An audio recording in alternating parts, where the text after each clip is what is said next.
beauty. He's on absolute fire. They cannot play him.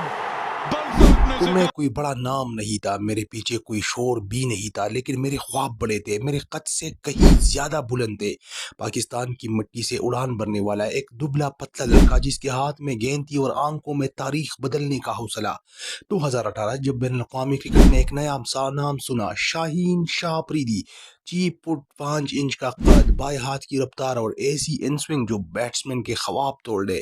پہلا over اور بڑے بڑے نام دباؤ میں، ریکارڈز ٹوٹنے لگے، وکٹیں گرنے لگی اور دنیا نے مان لیا پاکستان کو ایک نیا میچ ونر مل گیا ہے۔ 2021 ٹی 20 ورلڈ کپ بھارت کے خلاف پورات روہت راہل کوہلی ایک کے بعد ایک شکار۔ یہ صرف ایک میچ نہیں تھا، یہ شاہین کی شہرت کا اعلان تھا۔ ٹیسٹ کرکٹ میں اوسط 17 رہا، نوجوان عمر میں تاریخ رقم کرنے والا فاسٹ بولر بن گیا۔ دنیا کے بہترین بولرز کے ساتھ اس کا نام لیا جانے لگا۔ شاہین اب صرف ایک کھلاڑی نہیں تھا، وہ ایک علامت بن چکا تھا۔ لیکن فاسٹ بولنگ ہی صرف رفتار کا کھیل نہیں ہے، یہ جسم سے قربانی مانگتی ہے۔ جولائی 2022، ایک کیچ، ایک غلط لینڈنگ اور ایک خاموش چوٹ، گھٹنا ٹوٹ گیا۔ واپسی ہوئی لیکن وہی رفتار نہیں تھا، وہی سوئنگ نہیں تھی۔ ورلڈ کپ فائنل انگلینڈ کے خلاف اور پھر ایک اور لمحہ جہاں شاہین میدان چھوڑ کر باہر گیا۔ یہ صرف ایک انجری نہیں تھا، یہ اس جادو کا زخم تھا جو اسے خاص بناتا تھا۔ اعداد و شمار بدل گئی، اوسط بڑھ گئی، رفتار کم ہو گئی، پاور پلے میں خوف اب سوال بن چکا تھا۔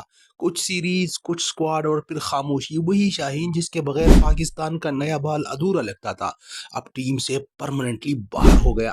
کیا یہ صرف ایک انجری تھی یا خود پر حد سے زیادہ انحصار؟ لینڈنگ بدل گئی، ایکشن بدلا، رفتار کم ہوئی۔ ماہرین نے کہا وہ اب بھی خطرناک ہے لیکن اسے خود کو دوبارہ بنانا ہوگا۔ لیکن کہانی یہاں ختم نہیں ہوتی۔ کبھی کبھار ایک یارکر، ایک سپلر اور پرانا شاہین جھلک دکھا دیتا ہے۔ آسٹریلیا، جنوبی افریقہ، کچھ لمحات جہاں امید زندہ رہتی ہے۔ پاکستان کرکٹ خود بحران میں ہے اور ایسے وقت میں قوم کو ایک لیڈر چاہیے۔ شاہین شاید وہی لڑکا تھا جو کبھی کہتا تھا مجھے کوئی نہیں جانتا، آج بھی جانتا ہے کہ اصل جنگ خود سے ہوتی ہے۔ شاہین گرتا ہے ضرور لیکن اڑان اس کی فطرت ہے۔ رفتار کم ہو سکتی ہے مگر حوصلہ نہیں۔ یہ زوال واپسی کا پیش خیمہ ہو سکتا ہے کیونکہ شاہین کا کام گرنا نہیں بلکہ دوبارہ اڑنا ہے۔ اگر آپ کو شاہین شاہ آفریدی کی یہ ڈاکومنٹری اچھی لگی ہے تو کائنڈلی ہمارے چینل کو سبسکرائب کر لے اور مزید ایسی ویڈیوز کے لیے ہمارے ساتھ جڑی رہیے۔ شکریہ۔